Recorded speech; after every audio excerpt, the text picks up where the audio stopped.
दिल इंटरप्राइजेस, आबिद शेख, हैदराबाद।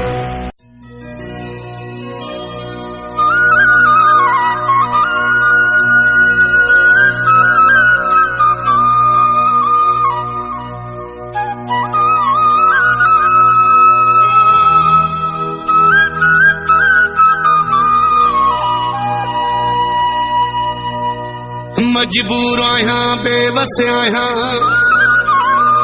तॾहिं तोसां नथो पुछां। तूं ही दुबुघियो चे मोरे वारो, बस जानी चुपी थो रहां।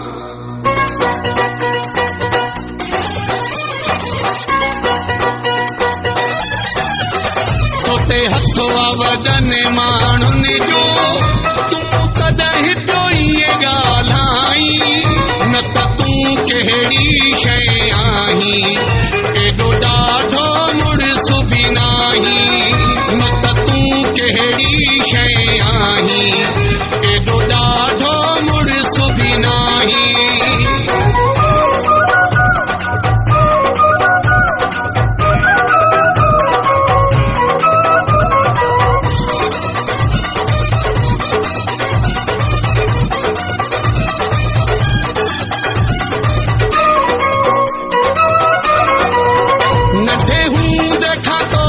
सुञाणा तुंहिंजा लक्षण तो सभई ॼाणा।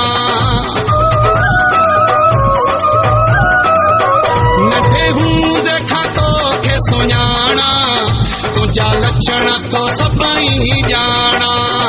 उते हथ वाॾिंगनि माण्हुनि जो, तूं कॾहिं पियो इएं ॻाल्हाई।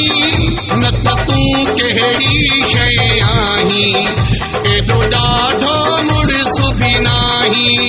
न त तूं कहिड़ी शइ आहीं, एॾो ॾाढो मुड़िस बि नाहीं।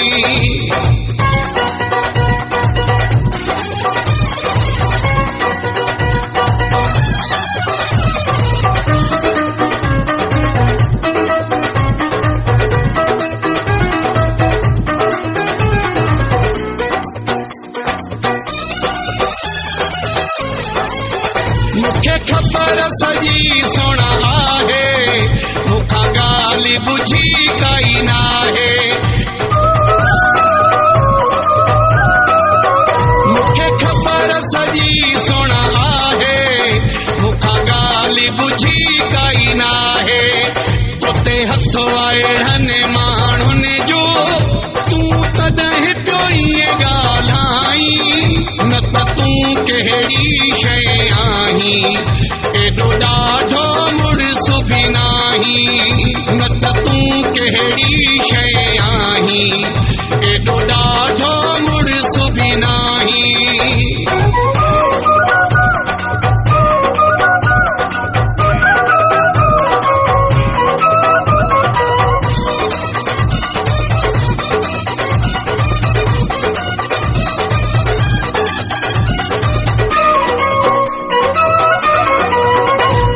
सजाद ॻाल्हाइणो ईंदो आ, पर मूंखे खे ख़्याल तुंहिंजो थींदो आ।